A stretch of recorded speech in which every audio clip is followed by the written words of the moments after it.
जी मैं इस वक्त मौजूद हूँ कराची में सिटी कोर्ट के करीब गौसिया मुर्ग छोले, और यहाँ पर मुख्तलिफ तरह के छोले हमारे, ये सादा छोले हैं, ये मुर्ग छोले हैं, ये खोया छोले हैं, ये मुर्ग छोले हैं।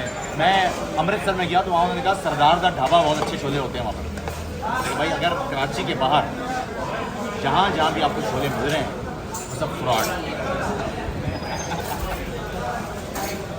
वो सब फ्रॉड है, ये है असली।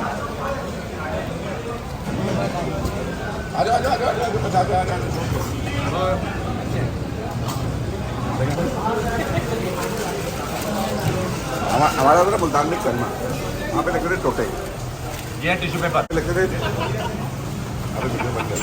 अरे खाने वाने करा जाते, वहाँ पे लगे थे टोटे, शर्मा था। वो लोग अखबार लेके जाते थे साथ, आते बीच में अखबार की